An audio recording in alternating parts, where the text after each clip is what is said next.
Hi everyone, my name is Kate Alford. I'm a Senior Product Manager in our Flow Instruments Development team, and it is my pleasure to introduce to you our new instrument, the Invitrogen Attune Xenith Flow Cytometer. So many of you will already be familiar with our existing Attune family of flow cytometers, the Attune NXT and the Attune Cytopix. Since we launched the NXT, needs of the flow cytometrist have continued to evolve. While there is a continuing need for a workhorse system that can handle the range of samples that get thrown at it, as time has progressed, researchers have been looking to gather more information per cell for their experiments. In 2021, we launched the Attune Cytopix, our imaging-enhanced flow cytometer with its automated image analysis tools to address some of these needs. However, in recent years, we've seen rapid growth in the sizes of panels that researchers want to run. This enables deeper understanding of the immune system and assists in development of therapeutics for diseases. As panel sizes have grown, this has led to investigation of ever rarer immune populations. So, to address these growing needs, I'm excited to introduce you to the Invitrogen Attune Xenith Flow Cytometer, our newest member of the family. So what does the Attune Xenith give you? This instrument brings the benefits of acoustic focusing technology that are at the core of all our instruments to the high-end flow cytometry market. It is capable of both spectral unmixing and conventional compensation, as well as having clog-resistant, high-speed sample acquisition. It is also compatible with our existing Sidekick Max auto sampler system for automating sample acquisition. To tell you more about the capabilities of this system, it is my pleasure to introduce Eric Finan, the R&D development lead for the Attune Xenith program. Hi, thanks for the introduction, Kate. I'm really excited to talk to you today about the Invitrogen Attune Xenith Flow Cytometer. So first off, why acoustic focusing? As you can see here with the video on the right of your screen, we're actually looking right down the injection needle of the cytometer. And you can see that the particles get focused right into the center of that injection needle. Okay, so why does that matter? This is precise alignment of cells with the laser, which gives you consistent and reproducible data with lower CVs. So this enables higher flow rates without sacrificing data quality. Okay, why does that matter? It reduces time to statistically significant data. So the Attune Xenith Flow Cytometer offers flow rates of 12.5 microliters a minute up to 500 microliters a minute.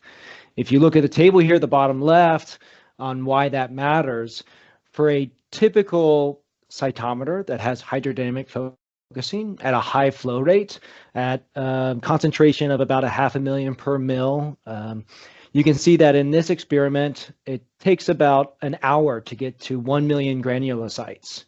However, with that same sample running with acoustic focusing at 200 microliters a minute, you can get that same data in less than 15 minutes. That's more than 5 times faster.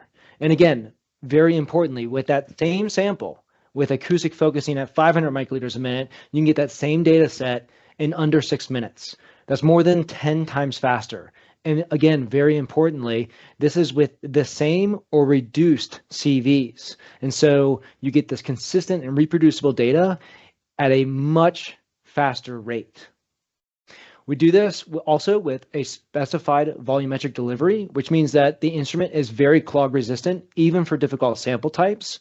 And this provides consistent concentration results across our flow rates.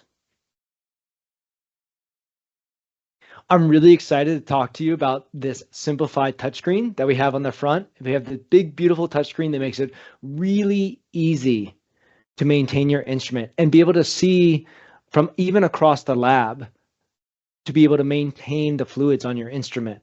And so what we have here are the 6 different fluids, 5 maintenance fluids and our waste. And that shows up right here on the touchscreen that we have continuous level sensing of each of these bottles. So it's very easy to see which bottles need to pay attention to. We also have color-coded fluid level indicators. And so as these bottles get low, or in the case of the waste, as it gets high, we will turn it an amber color. And then if it really needs to have paid attention to, then we will actually flash amber. So again, it makes it really easy to see whether what you're working on the instrument, or even if you're in like a core lab setting, to see from across the lab that, hey, that instrument needs some attention, and it make it really easy to replace those fluids as well. And I'll get to that here soon. Also, we've got one touch startup and shutdown, totally independent of the PC. As you can see here in this screenshot, we've got a startup there. You can actually just come in the beginning of the day into the lab and hit that button after you turn the instrument on. It doesn't need to have the PC doesn't need to be on, the software doesn't need to be launched. It makes it totally easy to come in and start your day. Once you hit that button, you're ready to go 6 minutes later to start running your first sample. At the end of the day, it's just as simple. There is a button for shutdown. You can click that and it'll shut down and you can walk away. It's super easy. Additionally, using this touchscreen, we display the maintenance instructions and acquisition progression. So it makes it really intuitive and easy to interact with this instrument, whether you're sitting at the PC or you're actually just facing the instrument, loading and working with your samples.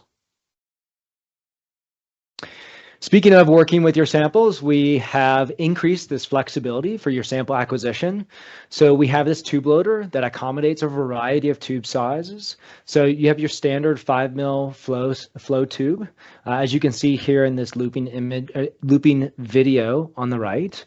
We can also accommodate without an adapter, 1.2 milliliter cluster or bullet tubes, and also a variety of microcentrifuge tubes as well.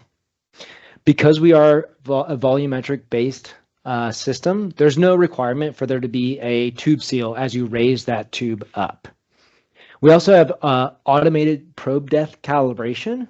As that probe comes down, it is able to automatically find the bottom of a tube to minimize sample loss and dead volume in the bottom of your tube. Again, that's one of the features that allows us to use these different vessel types without an adapter. We also have optional automated sample recovery and or rinse at the end of each acquisition. Okay, so what does that mean? So because we are volumetric, you specify the volume that you would like to acquire. However, if you get to a stop condition, let's say it's 10,000 events, before you have exhausted the volume of sample that was requested, then we can automatically recover that sample back into your tube at your request. And we can also automatically rinse at the end of a stop condition as well, should you choose that.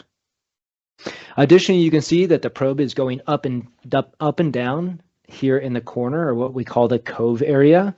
And as it goes up between our acquisitions, we actually have an internal sip wash, and this helps reduce carryover and sample contamination from sample to sample. We're also really excited to offer that this is compatible with our existing Sidekick Max auto sampler, which has exceptional automation options. This is really important and crucial for these high-plex panels, that you can prepare all of your single color controls or FMOs into a plate. You can put them in a Sidekick Max, set up your experiment, and hit go and walk away. It makes it so much easier to run these really high-plex or high-complexity panels. With the Sidekick Max Auto Sampler, we also have customizable plate options. That includes your standard 96 and 384 well plates, but we also have custom plate compatibility. There's a visual plate layout editor in our software that makes it really easy to do custom plates. We also have an adapter for microcentrifuge tube holders as well, 1.5 and 2 mils. Also really exciting about making this instrument the workhorse of your lab is that we've increased the runtime with this fluidics design. So we've got this fluidics cart that enables much longer runs between your fluid changes. So this fluid cart, which you can see in the image here on the right, is really flexible. It can go below your bench or on the bench or sideways on your bench. It's really flexible, and you can see how easy it is to be able to access each of these fluids and be able to replace them. These fluids, you can order the focus fluid container in that 20-liter container direct from us, from Thermo Fisher, and just take the cap off and place it on there. The same with our wash and our shutdown fluid. You can order that in that 1 liter format from Thermo Fisher.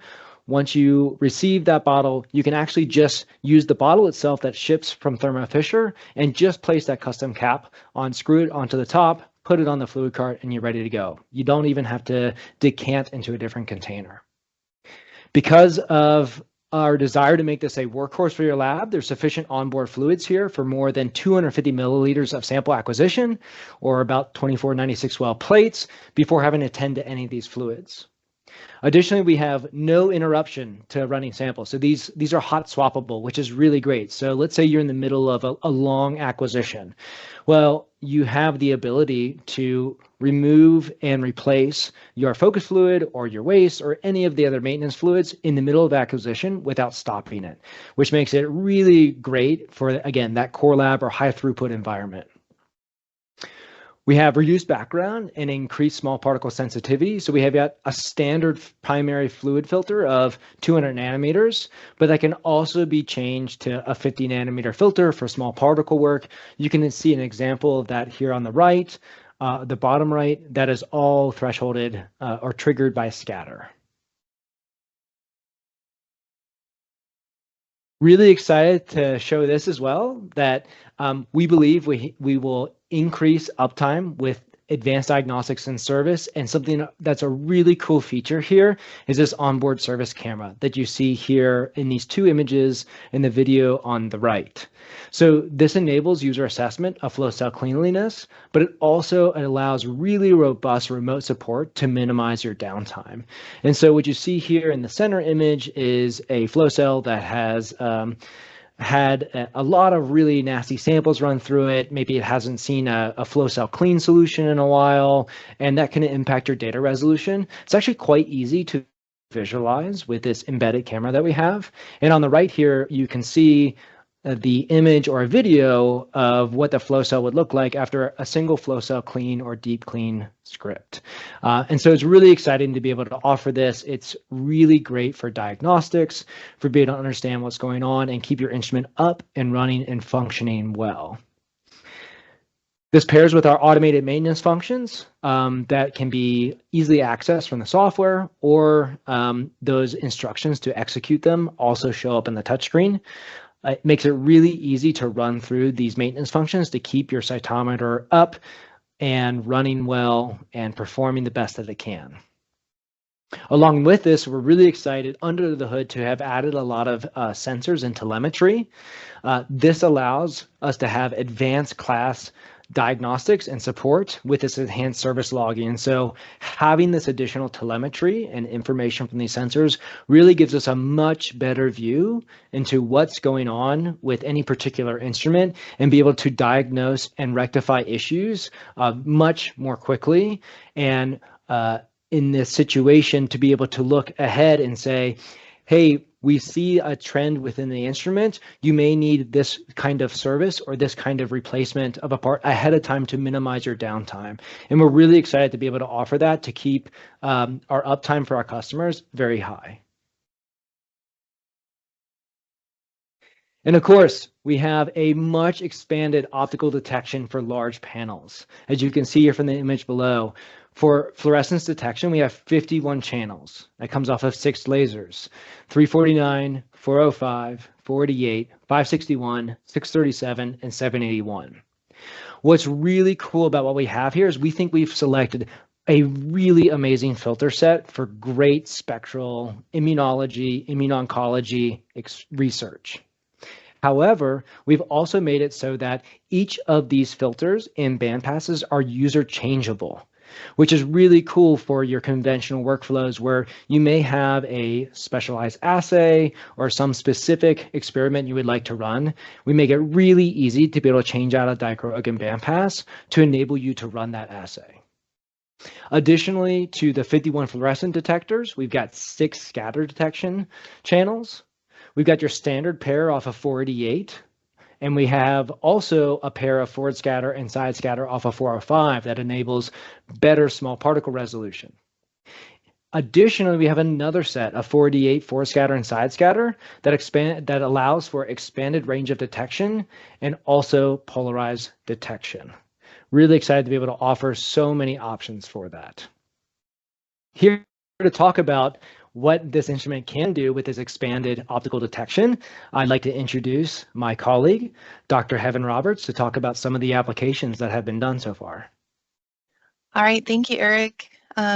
Yes, I'm very excited to talk to you today about some of the application space that we've been working on even this early in the instrument lifetime and kind of the exciting biology that we are discovering with this platform.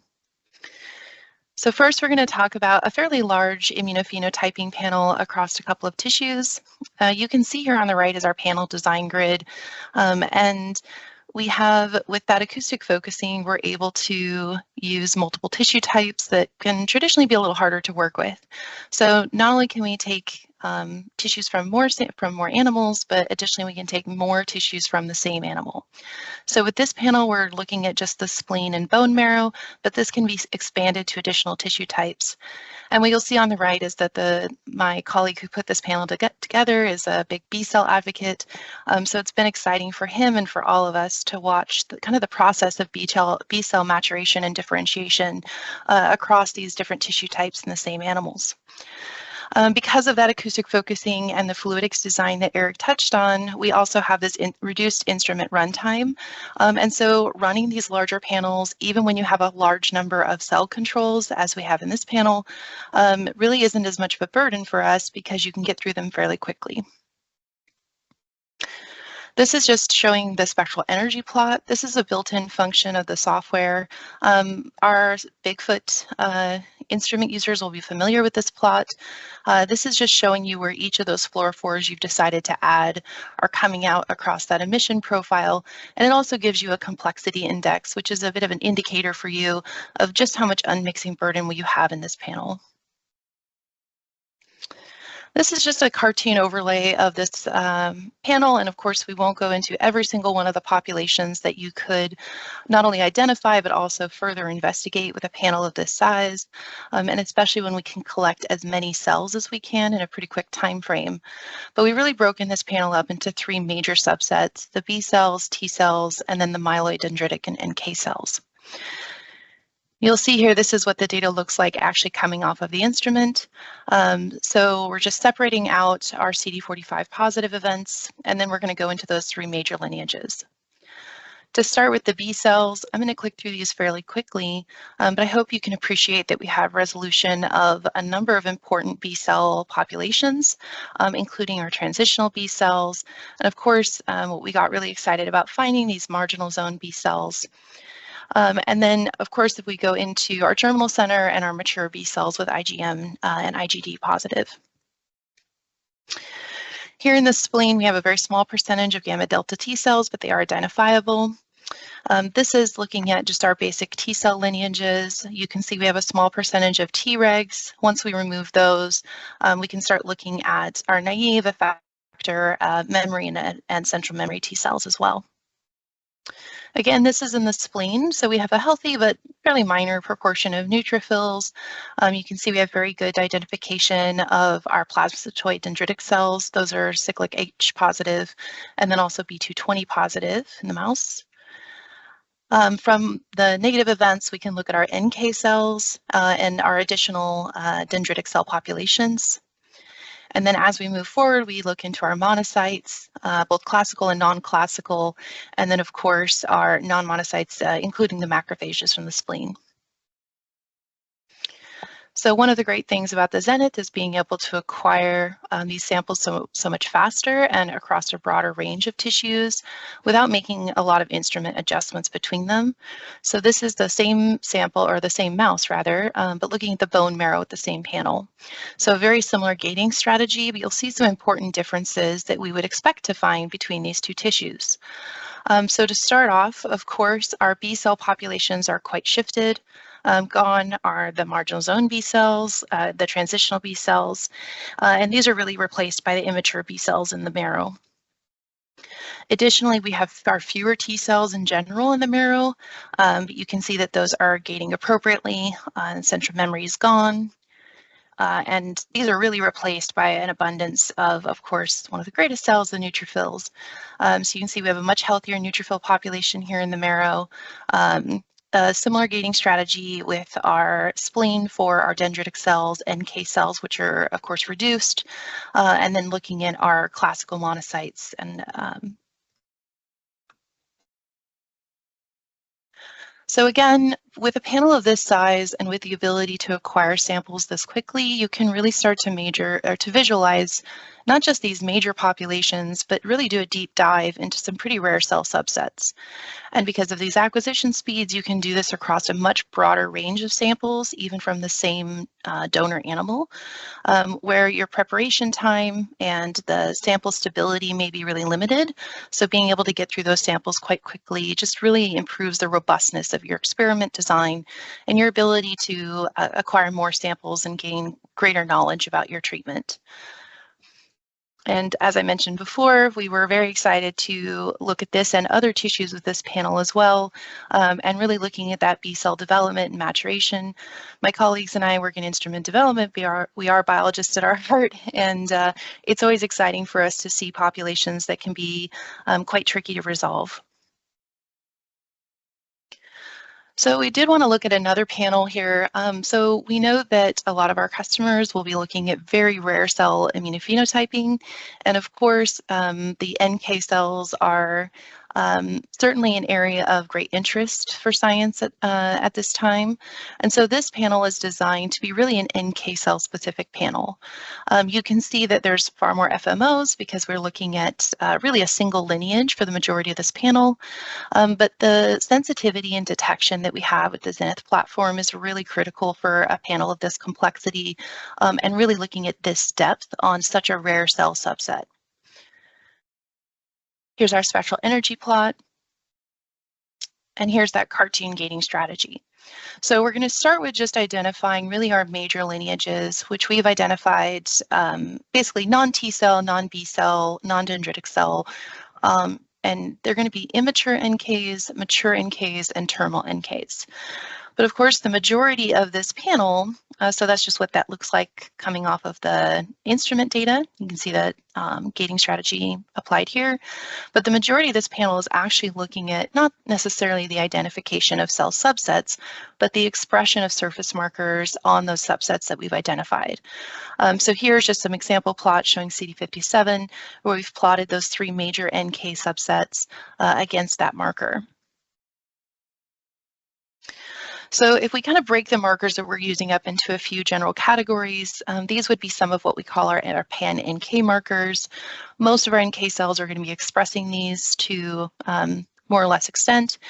And you can see on the plots in the bottom that we have 4 populations on these histograms. These are immature, mature, and terminal NK cells, but also our B cells as kind of a reference point control on these graphs. You can see what a negative or mostly negative population would look like in comparison to the NK cells. And these are unstimulated cells, so these expression profiles will change quite a bit following stimulation, which we'll see in a few slides. Of course, with NK cells, we want to look at that stimulation. We want to be looking at activation and inhibition markers. These are just some of the activation markers that we're looking at. And you can see, of course, here we find a lot more of that bimodal distribution of these populations as expected. But really, it's really nice to see, especially this early in instrument development and at these acquisition rates for such a rare cell subset as some of these to start to really identify even some subsets within subsets. These are the inhibitory markers. Again, these will change dramatically with stimulation. So this is kind of your baseline, and this would be essentially your control, if you will, if you were looking at stimulation in NK cells. And you really want to profile some of these markers before you begin whatever treatment you're planning and further investigation of those NK subsets. So this is that pre and post stimulation. And so much like with the mouse panel where we have kind of our expected profiles or what we're observing on this platform, it's always exciting for us in instrument development to say, hey, the biology is matching what we would expect to see, and it's really making sense on our platform. And this gives us a great deal of confidence as we go through the development process, and we think that it'll give our customers a great deal of confidence as they're developing their own panels. Here on the left, you can see several we've just pulled out a few of those markers. We have TIGIT, CD69, and NKP46. And then we're looking at the unstimulated and stimulated cells, and you can see some pretty dramatic shifts in some of those markers as we would expect. On the right with these histograms, it's kind of the same data, but just showing with the unstimulated in red and stimulated in blue. And that's further broken up between the immature, mature, and terminal NK cells. So you can really appreciate that these shifts in population dynamics, or expression levels rather, are very population level, population specific. So once again, we're utilizing that acoustic focusing. We're getting even greater characterization, even when we start to get into quite rare populations. And we can just acquire a large number of events to make for a better resolution across a broader range of markers. As Kate mentioned, we also have, in addition to spectral unmixing, this platform is capable of conventional compensation. This is actually a compensation panel. It's a 20-color panel looking at quite a few monocyte subsets, but it's more of a broad range panel, if you will.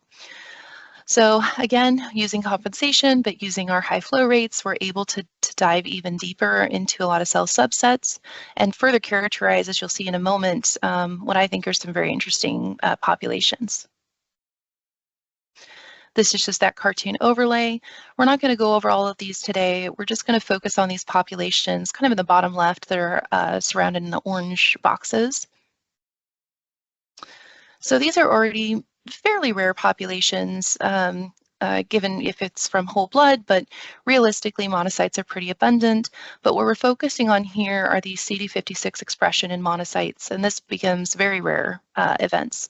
So you can see that we can characterize not only our CD56 positive, CD14 positive monocytes, but also the intermediate population as well. Furthermore, when we look at our CD14 cells, and we can characterize those with classical and non-classical monocytes. And you can just see the consistency of resolution, and this is across 3 flow rates.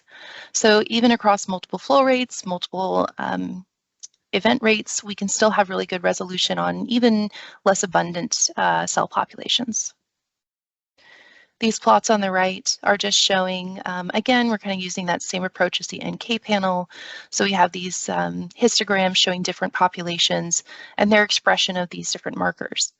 And I think this is really valuable for customers that are working in the compensation space, because having the fluorescent detection bank that Eric was mentioning, we're really able to do, even with conventional compensation, quite deep immunophenotyping and discovery. This is looking at even more rare cells. So these are our dendritic cell compartment from PBMCs. And you can see that our myeloid classical dendritic cell population is quite rare, but very well defined and well defined across a multitude of samples and flow rates. Additionally, again, because of the higher complexity of the panel capabilities from the Zenith, we can look at even more rare events. So these are our non-classical myeloid dendritic cells expressing CD16 and CD38, and you can see that those are separated very nicely. And you can also investigate other markers for these even rare events. So here's just our plastoid and myeloid dendritic cells showing that very bivariate expression of CD45RA and CD38.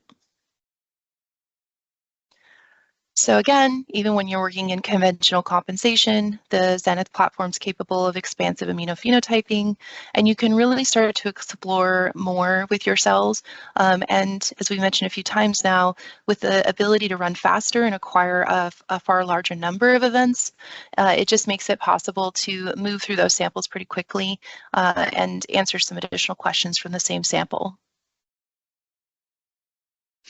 So some of the ways we're able to do this are with, of course, our platform solutions. So I mentioned earlier the spectral energy plot. You can see this here on the right. We also have the similarity matrix. So this shows the similarity between any given pair of fluorophores as you're making your panel design decisions.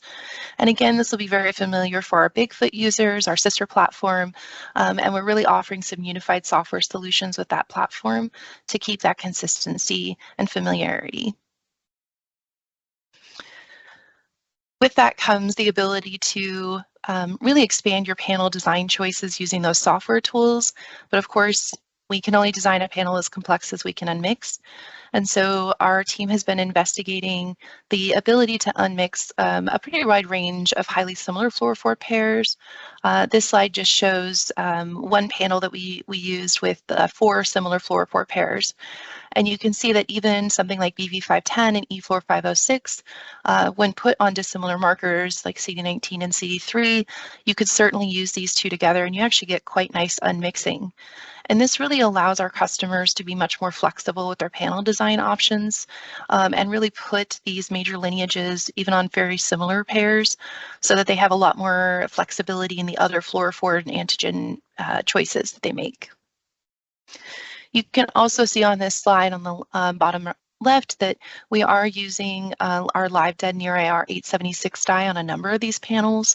We found this dye is working very well on the Zenith platform, and it's served us really well with kind of moving that live dead differential out into that far, far red that NIR channels. Speaking of the NIR, it's not just for IR fluorophores. So one of the things that's surprised us with the platform is the number of dyes that are conventionally labeled as UV or violet dyes that actually have quite a bit of information we can pick up off that 781 laser. This is just an example of those. You can see here we have BUV 805 on the left and 737 on the right. And because of the amount of signal that BUV 805 has in the NIR space, we actually are having better unmixing success using that signal. It's just adding additional information beyond just what the UV laser offers to differentiate these dyes. Furthermore, for our customers who are using conventional compensation, these NIR channels offer a great option to, again, just move some of that compensation burden off of the UV or violet lasers. To further support our customers that are really struggling to max out their detectors, even with a broad range of reagents that are on the market already, we are excited to be launching additional NovaFluor dyes this year. So this year we'll be launching 8 new NovaFluors. We've just got example plots of 2 of those on the right, NovaFluor Yellow 810 and Blue 800. And this is really meant to be kind of a pair of fluorophores to go together. As you can see, they have minimum 488 and 561 cross laser excitation. These are some additional NovaFluors that are launching this year that we're really excited to showcase on the Zenith platform. And also our software will have these NovaFluors loaded along with many other fluorophores from biological samples. So that was a lot of information, and we talked through quite a few panels.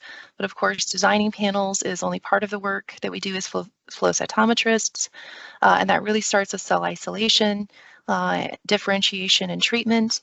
But of course, if you are struggling with your panel design, or if you're just wanting to learn more about flow cytometry and how you can make the most out of not just the Attune Xenith, but all of our flow cytometry solutions, we have some great learning information on our website. And of course, our panel design team is here to help you with putting together your panel on the Zenith, the Bigfoot, or other machines. We hope that you'll be excited as we are about the Zenith joining our other platforms, the NXT, the CytPix Flow Cytometer, and the Bigfoot Spectral Cell Sorter here in 2024. Thank you, Eric and Heaven, for that wonderful overview of the system. If you have any more questions, please reach out to your Thermo Fisher scientific representative or visit us at thermofisher.com/Attune Xenith.